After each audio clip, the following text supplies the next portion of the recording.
Ladies and gentlemen, earlier today, JD Vance hosted the Charlie Kirk show. Towards the end of his time hosting, he gave around a 13 and a half minute speech. This is the highlight from it where he talks about the idea of unity. Of course, all the liberals now have come out and said, yes, one of Trump's top allies was assassinated, but it's Trump.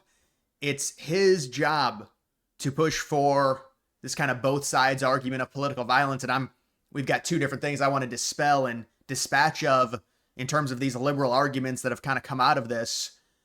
They're not really on the whole idea that, oh, it was a right-wing shooter. Now they're like, we realize it was a leftist. We're just going to stop talking about it and try and say it's a both sides issue.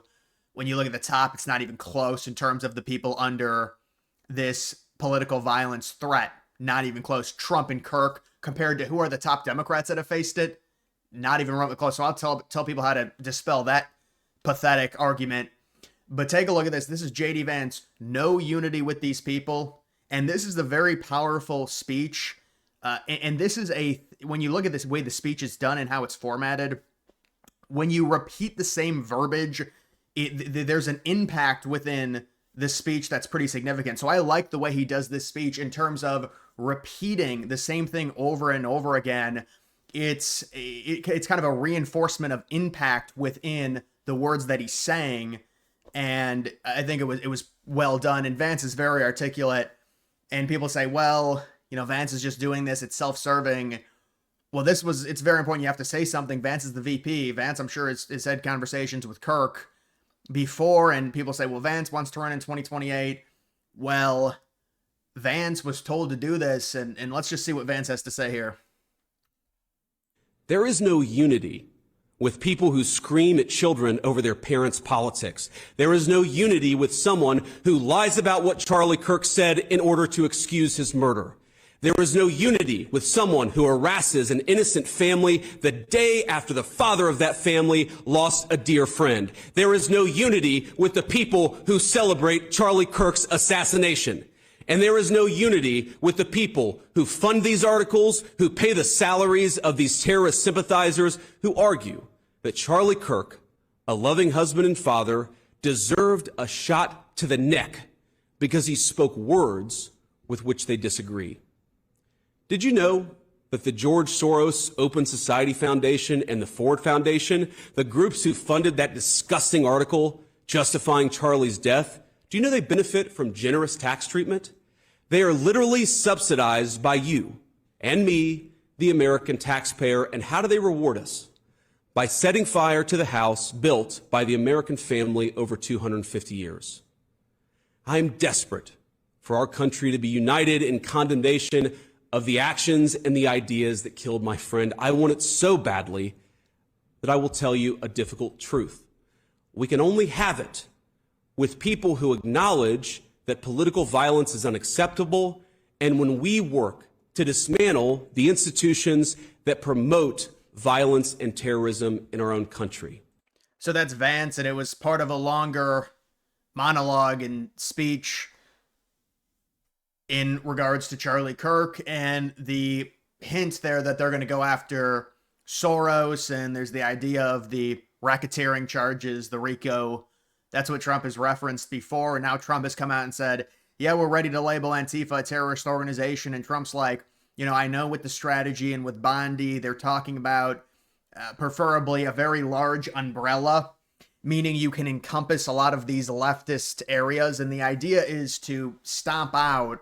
I mean, we'd love to stomp it out on the college campuses, the amount of liberal professors, a lot of these kids being turned. I don't think this would happen because of college. Let me be clear. I mean, the kid was only there for a semester, but just in terms of how liberal colleges are at the professor level, it is unbelievable. It's at least 90% of the professors identify as liberals. I believe some estimates like 98, 99% in some of the Ivy League schools. So when you have something like that, it's just such a crazy apparatus for the Democrats, and we'd love to see a lot of that stomped out.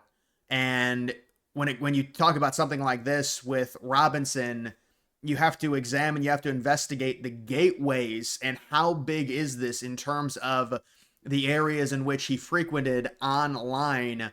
And Vance is hinting at, well, yeah, this is being funded. This entire ideology is being fomented by Soros and by some others. And that's what really needs to be looked at. And there needs to be some type of charges stopping this. You've got to cut the, really like cut the proverbial head off of the snake in terms of the way this is being funded. You cut off the funding, the entire apparatus dies. I think that would be the hope, or at least to get scattered to the point to where it's not as effective in terms of a lot of these younger kids being extremely liberal. And in this case, and like we've seen, again, the point is this kid does this, and this is horrible, and we've never seen an assassination like this before, but it's the accepting of this in response to what Kirk had said in terms of his, they don't like his vocabulary. They don't like what he says. So we're going to shoot him, and that's acceptable. And there's a bunch of liberals that think, so that's the examination that we need to have. They murder someone. They say, yes, that's acceptable. We're going to cheer it on. And now they're angry because they're saying, and this is one of the arguments, they'll say, well, the whataboutism in terms of cancel culture, they say you're against cancel culture. The Republicans are supposed to be for free speech. Well, number one, that's a complete false equivalency, because I remember, and I can specifically point to what happened to Joe Rogan, and this is what happened a lot when it came to the liberal cancel culture. They would look through, and this is like black people looking through previous Joe Rogan episodes from 15, 16 years ago. They say, he said the N-word in 2009, let's cancel him. He should lose his sponsorships. That's what they would do. They would go through Twitter accounts and say, you said the N-word 7 years ago. That obviously is not this. It's a misrepresentation. This is an immediate reaction. And the argument we can use, this is just a byproduct. Yes, it is still free speech. You are allowed to say whatever you want about Charlie Kirk. You're not going to be imprisoned for it. But if you do become a liability to a company, Republicans now, it's a lot different than it was 4 or 5 years ago with the way X is controlled now by Musk. They do have apparatuses to where they can, because of the amount of people that are Republican, and you look at some of these bigger accounts like the N-Wokeness account, Libs of TikTok, they've got millions and millions of followers. If they say, hey, this person celebrated Charlie Kirk, that person is going to have a very, very bad day. They're probably going to have a bad week. They're probably going to have a bad month, because there's going to be a bunch of people on their pages talking to their employer, and that's just the reality of it. And that's not against free speech. They're not going to get imprisoned for gloating about Charlie Kirk dying, but they will very likely become a liability to their company, and so they will be fired. And that's just a byproduct of that. This is not Republicans going back 7 years ago and saying, you said Charlie Kirk's a bad person, so we're going to cancel you. Or you said something like racist, like the word cracker against white people. That's not what this is. This is a direct reaction, and it's so vicious and it's so disgusting. And now we remember Erica Trump come out and give that speech, and they said she's horrible and she's terrible. That's how evil these people are. Now they're saying the wife is terrible after she gave the speech, and they said she's just doing it for money. So there is no winning with these people. They really are disgusting. Vance is saying no unity. Trump said yesterday, no unity. They're trying to get him to do this thing like disavow the far right. Trump is not falling for it. I mean, how many times have we dealt with this with Trump, whether it's his first term or a second term, where they keep talking about the far right, and you don't give these people an inch, especially not after what just happened to Charlie Kirk. We will not be on the defense at all at this point, and Trump knows it. And Trump has said in the Oval Office now earlier today, they're looking to label Antifa a terrorist organization, but Trump really hinted, and he said, well, it's going to be a big umbrella. And so there's a number of funding apparatuses, and we will be investigating how this happened, and there's probably going to be a lot in terms of political maneuvering and stomping this out that comes of this investigation. And again, it's a big umbrella. It's not just Antifa. There's other, and Trump said that. He said it's not just Antifa. And that's the whole point. It's going to be a lot of leftist channels that are going to have to be dealt with, because it's not even just one kid going on one trans network or whatever you want to call it and being radicalized or thinking this is okay to do. It's just the vibe of the Democratic Party. And the reason we know that is because many of them felt very comfortable posting their faces, gloating and laughing at Kirk on video, getting shot in the neck and losing a ton of blood. And they think it's funny. And you've also got this. I wanted to discuss this first, and then we'll go to the one thing above it. But you can see a reporter failed at getting President Trump to walk back his comments that it's the radical left causing the most political violence. And so let's see what this is. And this is another horrible whataboutism by them. And it's just so easily refutable. Look at this. The killing of Melissa Hortman, the attack on Paul Pelosi, the attack on the attack on Paul Pelosi. Imagine that. Imagine comparing. Remember when they did this? This is what they did. They compared and they said Republicans gloated about the attack on Paul Pelosi. Like that's somehow comparable to Donald Trump nearly getting shot in the head. Think about that whataboutism. And then she lists off a bunch of other random people. The point here is, let's look at the top of both parties. And let's understand something very clearly. Donald Trump, who is the far and away leader of the Republican Party, was shot at and nearly killed, and would have been killed if he didn't turn his head, by, of course, Thomas Crooks, who 1000% was a liberal. And they said he's a registered Republican. We've read his Gab messages. You talk to the classmates. You talk to everyone. They didn't investigate it properly under Biden because Biden was still in. Crooks for sure 1000% was a liberal. They tried to say, no, that he wasn't that. Then liberals tried celebrating that Trump was shot at. And remember all the viral TikToks? They said, well, why was the shooter such a bad shot? Insinuating he missed and he should have hit Trump. Think about that whataboutism, though. Paul Pelosi compared to Donald Trump. How disingenuous is that? But think about it. That's Trump. And then Charlie Kirk. You're talking about Trump's top right-hand man in terms of propaganda and young people and people giving Charlie Kirk credit for Trump winning the election. This happened in 2024. Charlie Kirk crying after Trump wins. The ground game, Arizona, Trump wins by 5 or 6 points. That's his home. That's a swing state. Trump easily carries it. And so they want to say, well, what about this Democrat congressperson who may or may not have been killed by a schizophrenic who probably was a liberal but may have been a conservative? What about the political violence on the right?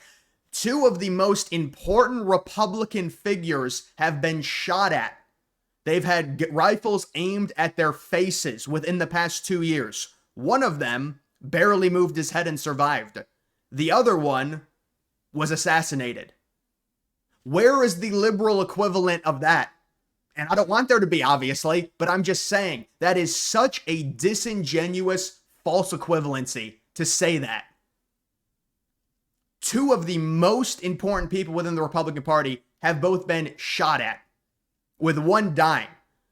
And are any of the top liberals facing anything like that? And I'm not saying they should, but I'm saying the comparison that needs to be made here when they do this pathetic whataboutism with Paul fucking Pelosi. Are you kidding me?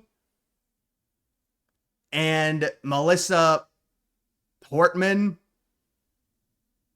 It is undescribable. And that's how they're going to absolve themselves of Charlie Kirk's death, because you guys do it too.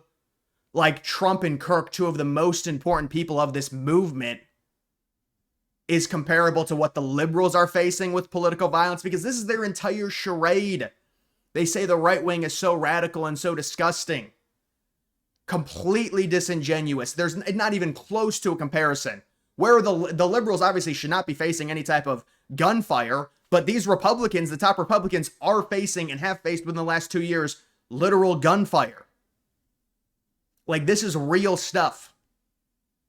These are two of the most important people of the conservative movement. And not only did it happen, but a lot of liberals, and these are just normal people that have middle-class, normie jobs, they celebrate it. So think about how ridiculous that is when they try and argue it.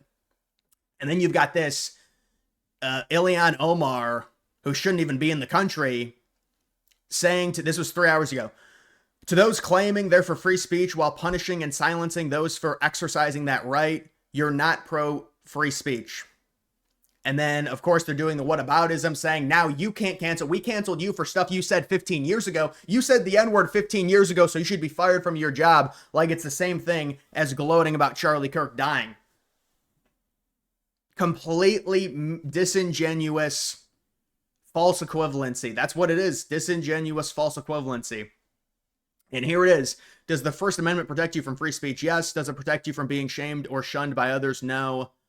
Bottom line is your opinions have consequences like everything else in life. And that's with them referencing things that people said when they were teenagers. That's what they would get. That's the cancel culture. Go find something he said when he was 17 that's racist and we're going to get him fired from his job. which is obviously different than what's happening right now, where these are grown-ass people, and in most cases, it's not like we're coming out saying, oh, you're being racist against white people, we're going to get you fired from your job. No, it's celebrating a father and a husband getting a high-caliber round shot into his neck on live camera in front of thousands of people. And so people have to understand when that happens, you very likely, and you get called out for it by a Republican bigger account, you are going to become a liability to your company and you will likely be terminated. That's just the reality.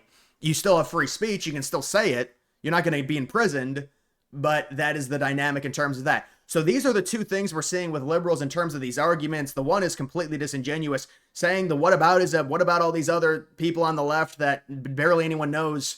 They compare somehow to Trump and Kirk and the output that Trump has had on the Republican movement. And imagine we lost him in 2024, and liberals, they wanted it to happen. Many of them, not all of them, but many of them were sad it didn't happen. They were sad Trump turned his head. And then it happens to Kirk and they gloat about it. And that's why there's going to have to be a big investigation into the Democratic Party in general, because so many of them think this is okay, and they think political violence against people that do not share the same opinions as them is acceptable. And that's just the simplest way I can say it. So I think that was a good job by JD Vance.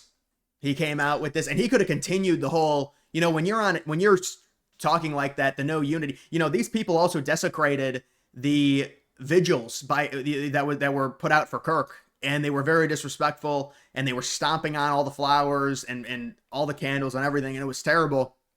And it happened at like 4 or 5 different remembrance of Kirk. And so Vance could have continued on with no unity because of how disrespectful. How about the mean words they said to the wife? I mean, it keeps getting worse and worse with these liberals. They're heinous, they're disgusting, and they want this whole both sides thing. And it just doesn't align when you look at two of the top people within the Republican Party and what they faced. And there's zero accountability with the left. It's just this constant finger pointing. And from their leaders, 100%. Pritzker came out earlier this morning, and it's the same stuff. He's just ranting about Trump. And it's like, so Trump, his top propagandist was murdered. Okay, so what do you want? So it's his fault? What are you talking about? It just doesn't make any sense. And I think this was a good job by Vance. But either way, guys, that is going to do it for this video. Make sure you like the video down below. Also, follow me on X. Link to that's always in the description. Thank you for watching.